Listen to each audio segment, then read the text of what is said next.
My name's Camille Jodoin-Eng. I've been a practicing artist for over a decade. It's hard to pinpoint exactly a starting point, but over a decade.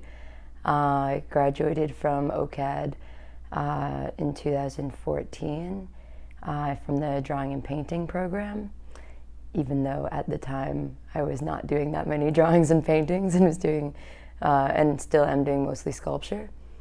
I've exhibited throughout Ontario and Quebec. I've been working with Patel Brown Gallery for the past several years. Before that, Patel Gallery, Project Gallery. I've completed numerous public art installations. I've participated in art festivals, art fundraisers, a lot of group shows, and my studio is in the West End of Toronto.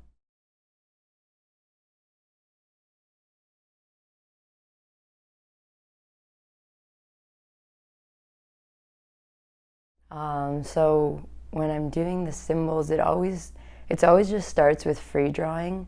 So I just take some rice paper and ink and just kind of empty my mind, just like let it like dump out on the page. So I'm really not doing anything intentionally, just like allowing whatever shapes and symbols come out, just like free flow writing, but drawing.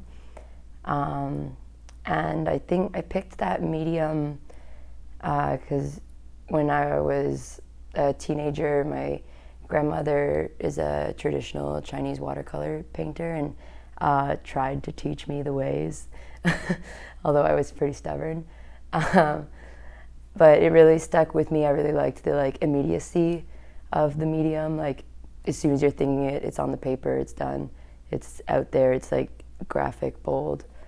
So yeah, every symbol just starts with like free flow drawing, and then afterwards when I'm feeling emptied, I'll like go through and like look for patterns or look for anything that I kept drawing over and over again, or something that just like catches my eye, or anything that I'm drawn to, and then kind of take those forms and create like an index of them, like what's repeating here, what's a pattern here, what's interesting here.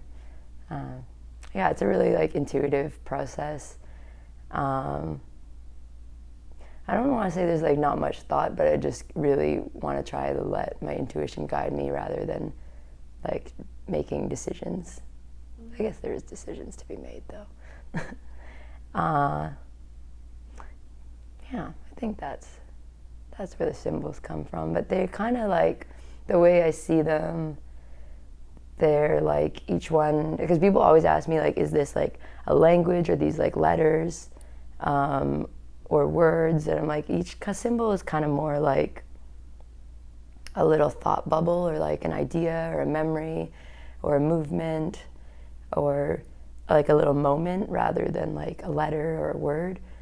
And I think what I'm trying to do with them is like distill these like memories or feelings or emotions and thoughts into like the most like simple possible like line and a couple dot, and see like what I can do with that.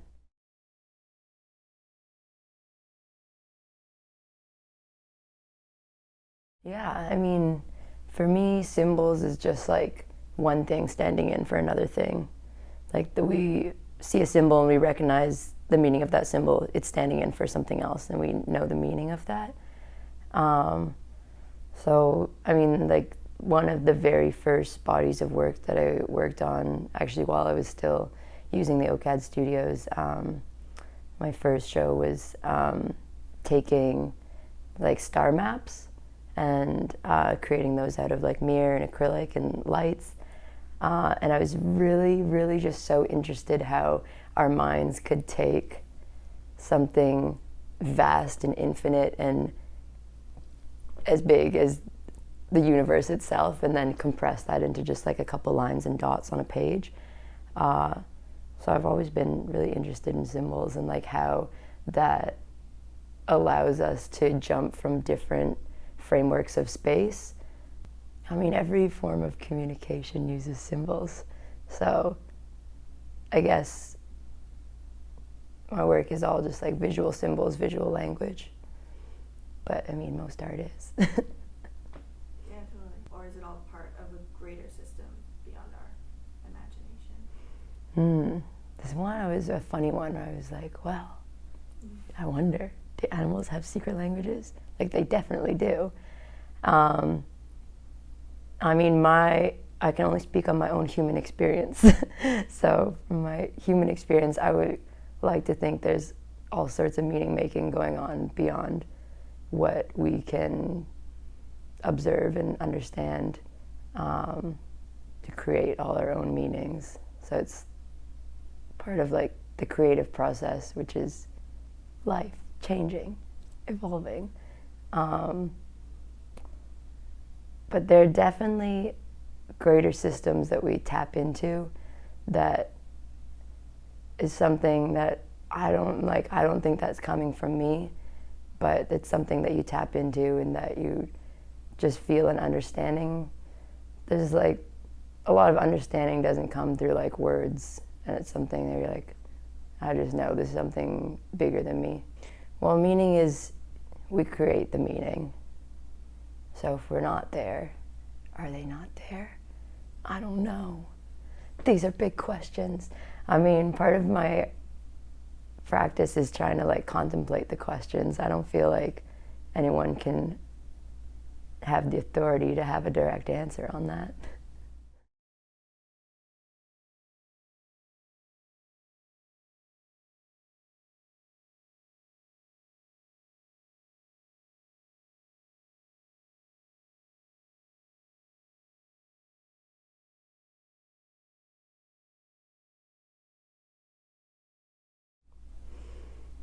Oh, well, in so many ways. Like the inner workings of the universe.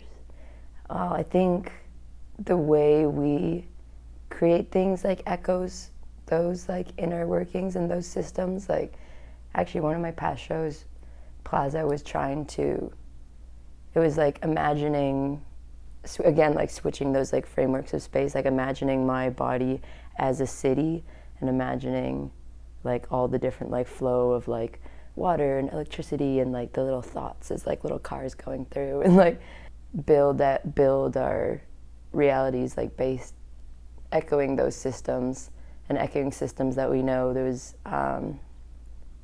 another piece that I worked on, the tree. The title was Wires, Webs, Veins, Nerves, Roots, Stems, and it's like how we've like built technology to like echo things in nature and in our bodies, and that's again those like repeating shapes and symbols that you're like, oh, that's like wires. They look like veins. It also looks like a tree growing into the sky. It looks like the roots going into the ground. It looks like a stream spreading out over a landscape. These are the inner workings of the universe, and then we're creating them over and over again in our realities and the things that we create. It's like echoing these shapes and symbols that are familiar, they're very universal, but then also attaching our personal meanings to them.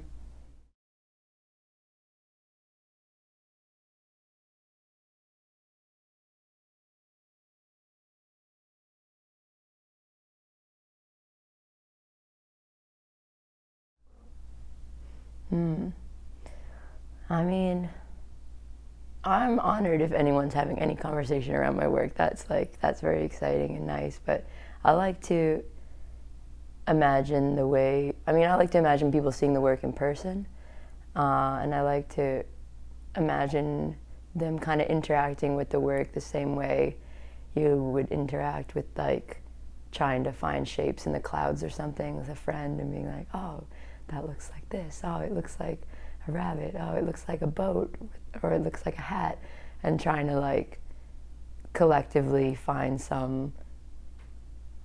some like common ground, or just trying to be curious together. I mean, yeah, if there's communication happening, and then that's people connecting, and I hope it can be like in a way that excites them and really like opens up possibilities and like curiosity and open-endedness.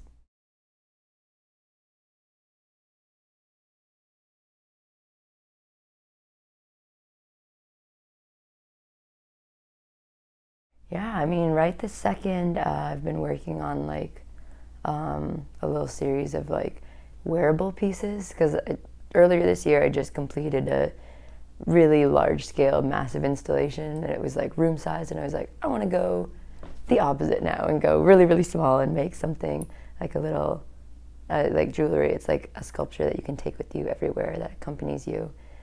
So that's what I'm working on in the studio right this second.